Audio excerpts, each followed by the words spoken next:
Bonsoir ma chère Rayon, aujourd'hui une nouvelle fable de La Fontaine qui s'appelle Le laboureur et ses enfants. Alors commençons. Travailler prenait de la peine, c'est le fond qui manque le moins. Un riche laboureur, sentant sa mort prochaine, fit venir ses enfants, leur parla sans témoin. Gardez-vous, leur dit-il, de vendre l'héritage que nous ont laissé nos parents. Un trésor est caché dedans. Je ne sais pas l'endroit, mais un peu de courage vous le fera trouver. Vous en viendrez à bout. Remuez votre champ dès qu'on aura fait l'out. Creusez, fouillez, bêchez. Ne laissez nulle place où la main ne passe et repasse.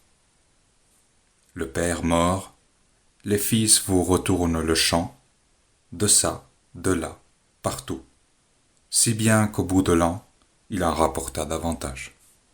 D'argent, point de cachet, mais le père fut sage de leur montrer avant sa mort que le travail est un trésor. Jean de La Fontaine. Pourquoi avoir choisi cette fable? Eh bien parce qu'elle me paraît très belle, enfin comme toutes les fables de La Fontaine, hein.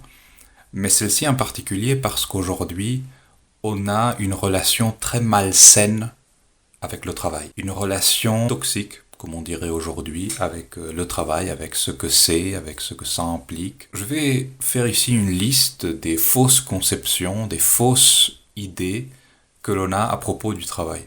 Premièrement, on a tendance à confondre emploi et travail. J'ai déjà parlé de ça dans une autre vidéo à propos de l'intelligence. Les gens sont incapables de séparer les notions d'emploi et de travail. Ce n'est pas la même chose. Par exemple, une mère au foyer travaille beaucoup, mais elle est sans emploi.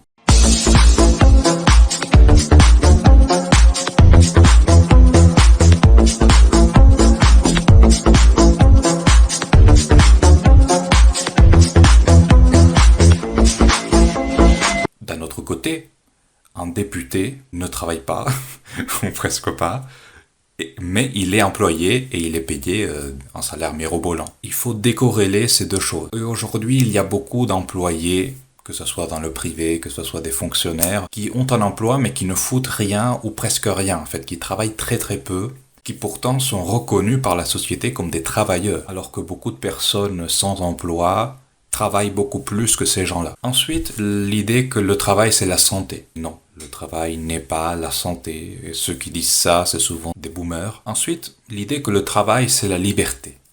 Ça, c'est une idée chère aux Allemands qui avaient mis ce slogan « Le travail c'est la liberté » dans un parc touristique, en fait un parc touristique allemand à Auschwitz. Le travail c'est la liberté? Non, non, en fait le travail n'est pas du tout la liberté, c'est le contraire de la liberté d'ailleurs. Il est complètement stupide, absurde de dire que c'est la liberté. Et beaucoup de gens vont vers le travail en se disant qu'ils vont être libérés par ça, que ça va leur faire du bien. Pire encore, ils confondent emploi et travail, donc ces gens-là vont vers l'emploi en se disant l'emploi va me libérer. Mais déjà l'emploi c'est pas le travail, ce sont deux choses différentes. Mais en plus, le travail c'est pas la santé et c'est pas la liberté. Et donc vous voyez comment les fausses conceptions, les fausses idées se combinent pour créer un monstre, en fait, un monstre qui fait que les gens font des choix de vie qui sont des choix irrationnels, qui sont des choix stupides. Comment je fais pour la faire rire? La fille? Oui. Ah, je suis pas très doué pour ça. Vas-y, dis-moi. Capon Cherbourg, meilleure promo, on y fait plein de cadeaux, et il y a bientôt Scanéo. Qui sont tout le contraire de la sagesse. Ensuite, on nous fait croire que le travail serait quelque chose de très difficile à trouver. Finalement, il n'y aurait pas assez de travail pour tout le monde. Or, Jean de La Fontaine nous dit « Travaillez, prenez de la peine, c'est le fond qui manque le moins. » C'est le fond qui manque le moins.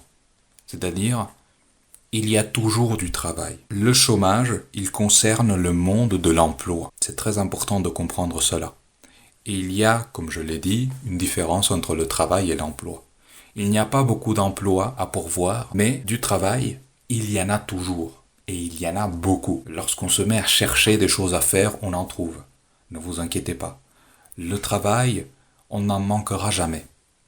Jamais. Et c'est une aberration complètement inhumaine, anormale, de dire que le travail est rare. Ce n'est pas normal en fait. Finalement, dernière fausse conception, les gens pensent que lorsqu'on touche un héritage, c'est pour ne rien faire en fait. L'héritage serait un truc de privilégié, c'est surtout la conception des gauchistes. Les gauchistes pensent que l'héritage, c'est pour les privilégiés, qui ne vont pas travailler, qui vont devenir des flemmards. Mais dans tout héritage se cache un trésor, et ce trésor, c'est le travail. Parce qu'il n'y a rien de plus satisfaisant que de travailler une terre, un héritage qui t'appartient, et quelque chose, un héritage qui vient de loin. C'est-à-dire quelque chose qui s'est transmis depuis des millénaires. Eh bien, travailler cette même terre, travailler ce même héritage, c'est magnifique. Et c'est encore plus beau lorsque ça rapporte des fruits. C'est ça le trésor du travail. Et voilà, c'est tout ce que j'avais à dire pour aujourd'hui. J'espère que vous avez apprécié. Et je vous dis à la prochaine, mes chers rayons.